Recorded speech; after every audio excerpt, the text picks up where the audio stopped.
Lagos State Governor Babajide Sanwo-Olu has imposed a 24-hour curfew on the state effective 4 p.m. today. He said, and I quote, "I have watched with shock how what began as a peaceful #EndSARS protest has degenerated into a monster that is threatening the well-being of our society. Lives and limbs have been lost as criminals and miscreants are now hiding under the umbrella of these protests to unleash mayhem on our state." He added, as a government that is alive to its responsibility and has shown a commitment to the movement, #EndSARS, we will not watch and allow anarchy in our dear state. I therefore hereby impose a 24-hour curfew on all parts of the state as from 4 p.m. today, 20th October 2020. Nobody except essential service providers and first responders must be found on the streets, end quote. We are now being joined by Her Royal Majesty Obi Martha Dunkwu on the protest rocking Nigeria. Good afternoon. Thank you so much for joining us. Good afternoon.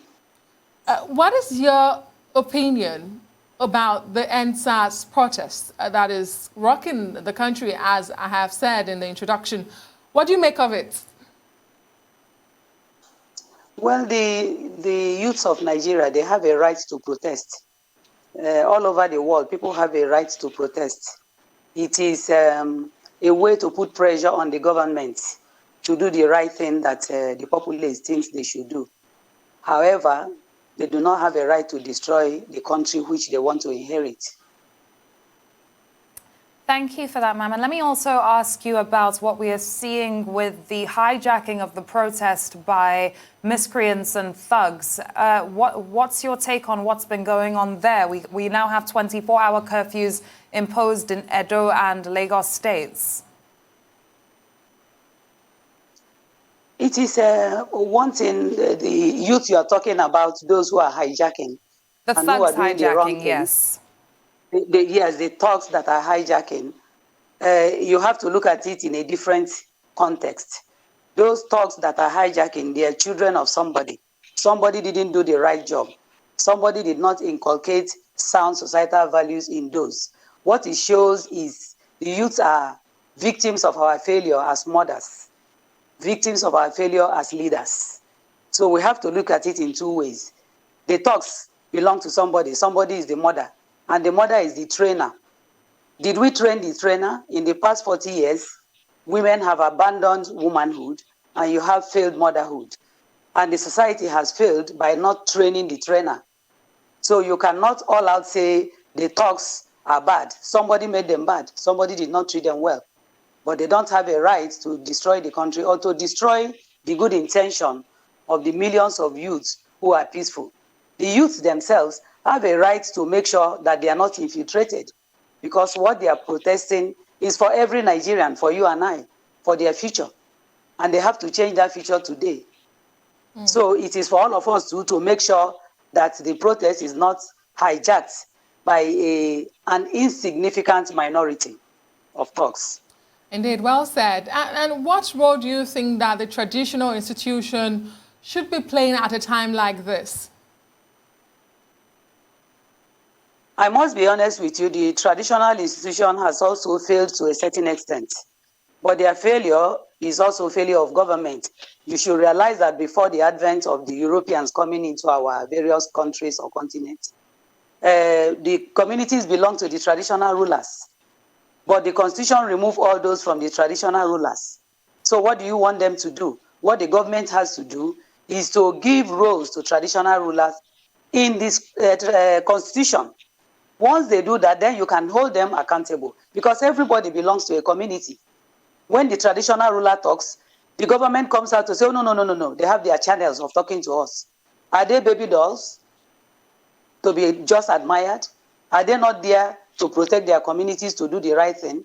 So they have to give them role in the constitution. You can't say they are failing without the corresponding responsibility. So what advice do you have for government then with regards to the EndSARS protests and how they should go about things? I think number one, the government was too hasty in coming out with SWAT. You cannot end one thing You have not even given room for the steam to die down. You are coming up with what? What is the meaning of that? Nigerians are no fools. The government should have allowed it to die down before coming up with SWAT.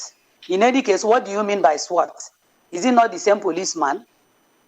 But you must understand also that the police are not properly taken care of. They are not paid well. They don't have good uniforms. They buy uniforms for themselves. These are men and women who stay awake so that we can sleep well. Regardless of the fact that a tiny minority of them are bad, the overwhelming majority of policemen all over the country are staying awake so that we can sleep well. They are our husbands, our sisters, our brothers.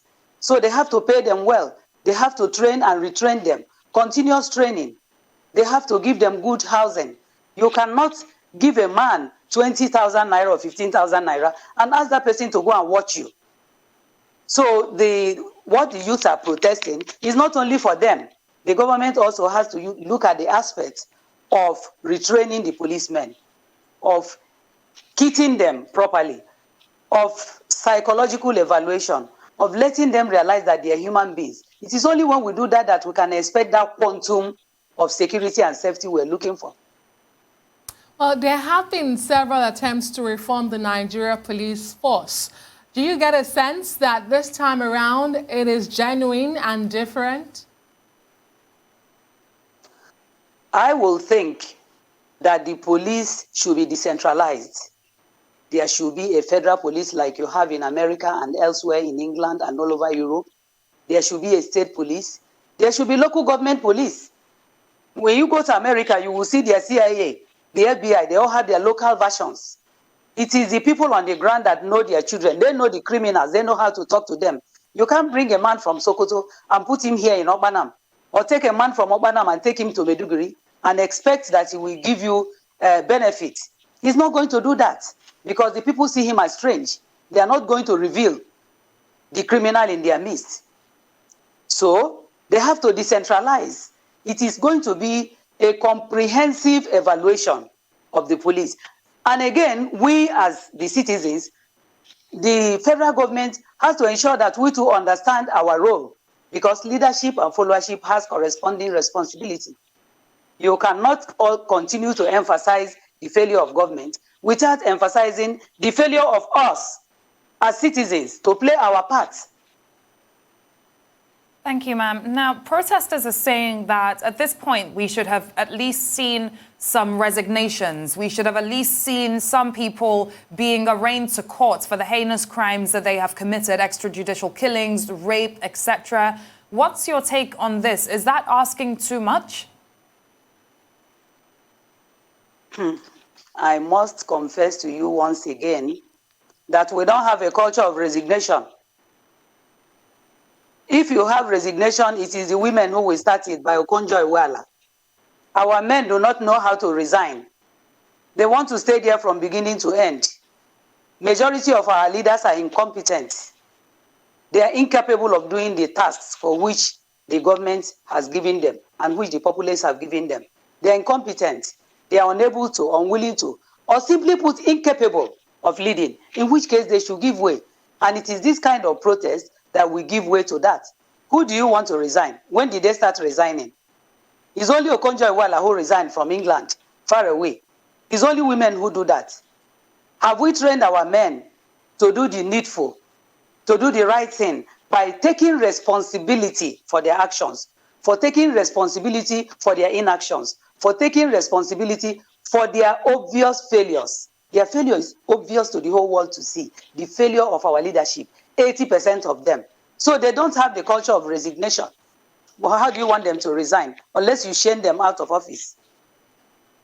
Well, we are beginning to see reported arson, prison break, hoodlums hijacking the protest, extortion, all blamed on the NSAS protesters. Would you say at this point the youth should retreat? The government has dissolved the rogue police squad. Judicial panels of inquiry and restitution have been set up. The Vice President of the country, Professor Osinbajo, has apologized to Nigerians on behalf of the federal government. Is this enough to pacify the youth? Would you say they should return home and leave the streets. What is the meaning of apology? Please define it for me. I don't know what that apology is. They killed George Floyd in the US months ago. What is happening? They are still demonstrating. They are demonstrating because they want to see comprehensive change.